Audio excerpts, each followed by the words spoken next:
Hi, my name is Will Forrester. I am the Marketing and Communications Manager for Friendly Water for the World, and this is Between Two Friends, a series of conversations with the passionate people who make up our worldwide community. Today, Kathleen O'Shaunessy joins us from Olympia. She is a longtime Friendly Water for the World supporter, contributor, and cheerleader, and one of our current board members. I'd like to thank her for her continued support and generously taking some time to chat with us today. So please join me in a conversation with Kathleen. Welcome, Kathleen. It's nice to join you today. Thank you so much. Would you mind just introducing yourself and kind of letting all of us know a bit about your personal background? Well, I'm a member of the board now for Friendly Water for the World, have been for about 5 years, but my history, I was an academic for many years, college professor for 12 years, and I'm a clinical psychologist who is still working, and I do quite a bit of forensic work, and I do therapy as well as evaluations and consultation and supervision with other therapists that I work with and have for years. So as an academic, I was a farmer for about 30 years with a lovely 40-acre farm that is now gone to the Community Farmland Trust. And I still live on that farm. I have a life estate and live in a small house on that farm. And my work has been, but my work has been primarily providing mental health services and teaching. That's been the bulk of my life as a professional person. And that's my background. I'm a Quaker. Uh, I've been involved with Quakers for 53 years, and I'm a member of the Olympia Monthly Meeting, which is the Quaker group here in Olympia, Washington. I didn't know you had a farm. Can you tell me a little about that? Is it here in Olympia? Yes, it's here in Olympia.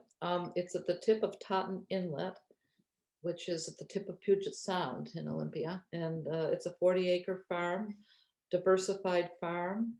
We had a CSA for about 3 years. That's a community supported agriculture. That's where people essentially buy a share of the farm by contributing a certain amount for a season. And then every week, once a week, they get a box of vegetables, fruit, Mm. fruit, flowers, and that was very successful. It was quite a bit of work, but it was much appreciated by the neighbors in the community. The farm is out on Steamboat Island Peninsula. Yeah, I was married in the care of a Quaker meeting 53 years ago, and I taught at a Quaker college, Earlham College. It's in Richmond, Indiana. I taught there for 6 years. That college, I believe, is the first Quaker college in North America. So it's been around for quite a long time, and I enjoyed teaching there very much. It was academically, it was quite a strong college, and the young people that came there as students they weren't all Quakers. I would say that maybe 25 or 30% perhaps were Quaker, but the Quaker consciousness and values certainly pervaded the curriculum. Yes, I'm a member of that and have been. I've been I've been attending for about 23 years, and I became a member about 6 or 7 years ago, maybe. And That's just a little bit more of a commitment process, and so I was willing to do that. And what appeals to me about Quakers is the Quaker testimonies. Quakers don't have creeds or doctrines; they have testimonies, and those testimonies are spices: simplicity, peace, integrity, community, equality, and sustainability. And what appeals to me about Friendly Water and the Friendly Water projects is that I believe that those projects and the work of Friendly Water um, fits very nicely with the Quaker testimonies. Well, David Albert, who began it, and it originated in our Olympia monthly meeting, our small Quaker meeting. David was always active with projects particularly in India and also in Africa.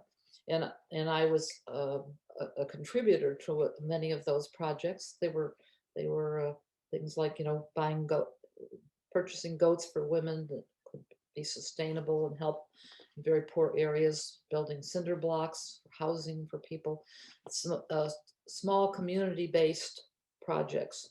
And then Friendly Water came. David was introduced to that, I believe, by Dell and Suzanne Livingston, who were already working in Africa on these projects. Yeah.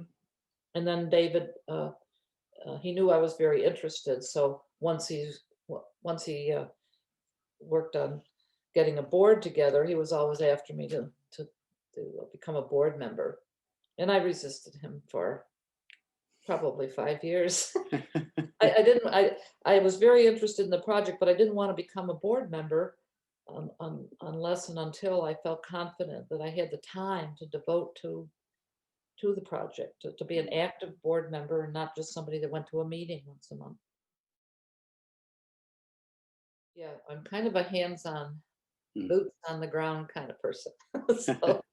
So yeah, if I could do that, that's important to me, to be able to do it. Doesn't mean I need to do it all the time, but that's an important part of my interest in a project and in my investment in any kind of humanitarian work, is that I can actively participate in it and not just financially contribute to it. I view money a little bit like I viewed my farm, which is that it's a money. The only money that I actually view is not exactly a capitalist position.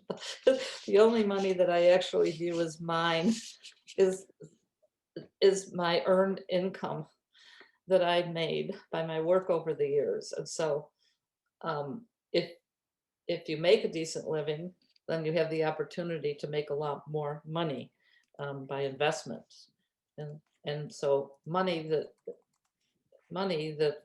comes to me through investments, I again, I kind of view that as money that I have stewardship over. I don't quite view it as my money.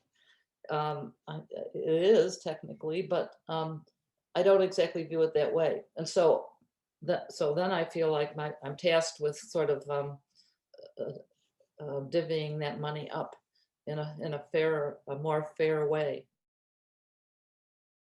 2 months ago, oh, I guess it's 3 months ago now, on Giving Tuesday, and I'd been thinking about it for a while, and Giving Tuesday just provided a good opportunity to do it, and I decided to make a contribution of $100,000 to Friendly Water, and there again, I felt that was it was a decision based on my view of income that's not earned, and it's based on my um, my values and Quaker testimonies, and it's also something that um, I knew would be administered in a wise way. I hope I have some input into that. I do have, there's some projects that are somewhat more appealing than others, but I'm trusting of Friendly Water to use that money in a way that will just multiply the benefits of it, particularly in Africa and in India. Well, I would urge anybody who's considering it or who's had any contact or even interest in Friendly Water to join in. People can attend board meetings, and then there's a number of offerings you've had. I guess even today at noon, there's a presentation on the water catchment tanks, which I'm very interested in. So I would encourage people to find out more about it, and then also to ask themselves about what matters to them. I feel that although I'm happy to cheerlead for friendly water donations, it's a more general issue.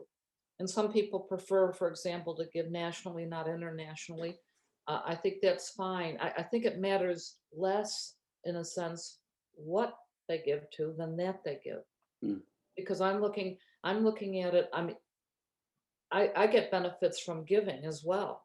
And I don't mean the tax breaks. I mean, I get benefits because and I feel better and feel more involved, and I feel like I can have some kind of impact in a world where really we don't feel like we have much impact.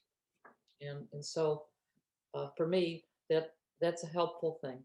It's kind of an antidepressant. You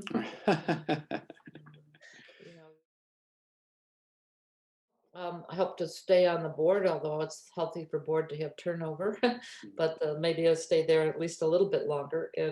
And um, I think that being able to feel a close connection to the projects, that's important to me.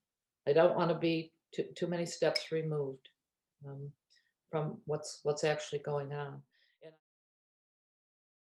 not really, just that I would encourage those who can do.